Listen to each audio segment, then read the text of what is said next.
Two small children vanished into thin air. No witnesses, no evidence, no goodbyes, just silence.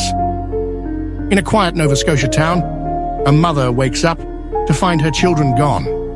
What followed was a mystery so chilling it still leaves investigators and the public grasping for answers. This is the story of Lily and Jack Sullivan. Lily Sullivan, 6 years old.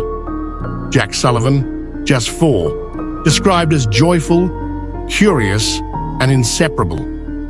They were children with bright spirits, growing up in a mobile home nestled deep in the woods of Lancevill, Nova Scotia. Their mother, Malaya Brooks Murray, a stay-at-home parent, devoted her days to raising them. But behind the warmth of that home lay a sense of isolation. Both children, though undiagnosed, were believed to be on the autism spectrum, vulnerable in ways not always immediately visible. Their world was small, confined mostly to their home and the rugged terrain that surrounded it. A world that, in just one morning, would seem to swallow them whole. It was the morning of May 2nd. Malaya was still asleep at 9 a.m.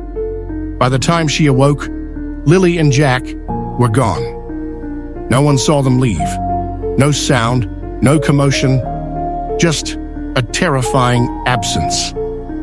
At 10 a.m., a call was made to authorities. The children were reported missing. Police arrived to a scene of chaos. Not the panic of a frantic search, but a home strewn with debris, toys, and trash. More a portrait of neglect than emergency. Outside, dense forest pressed against the edges of the mobile home.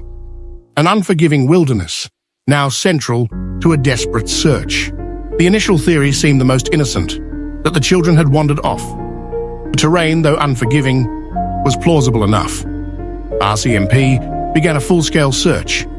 K9 units, helicopters, drones. But something wasn't right. No footprints, no trail, no pieces of clothing.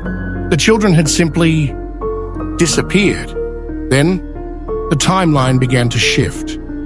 Reports indicated they may have last been seen, not on May 2nd, but days earlier, on April 29th, by a school bus driver. That discrepancy changed everything. The investigation widened and suspicion grew. While the wilderness was scoured, questions about the home environment multiplied. Why wasn't the mobile home searched immediately? Why was there such a delay in the investigation's pivot inward? And what of Malaya's partner, Daniel Martel, the self-proclaimed stepfather?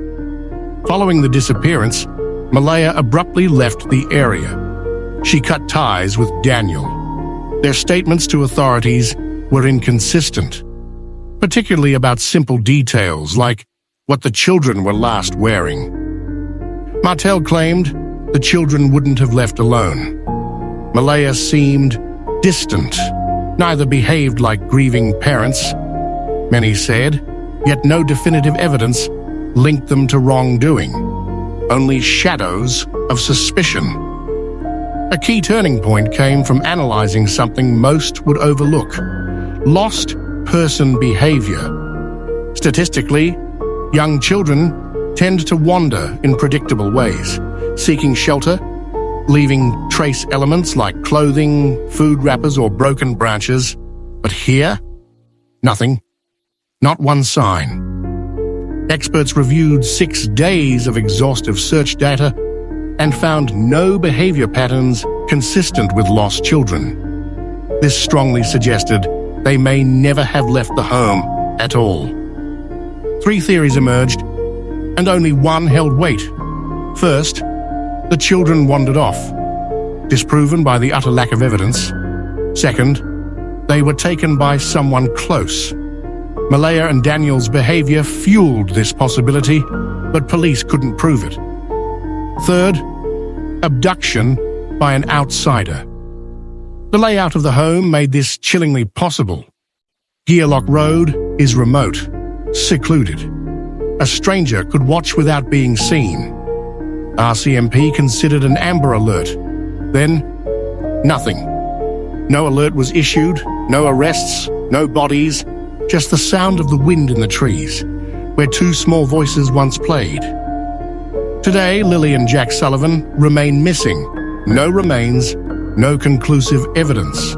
Their case joins a harrowing list of Indigenous child disappearances across Canada, a crisis that has long been underreported. What happened to them? Did they vanish into the woods? Were they taken by someone they trusted, or a stranger in the shadows? The silence that followed their disappearance may never be broken, and that may be the most terrifying truth of all.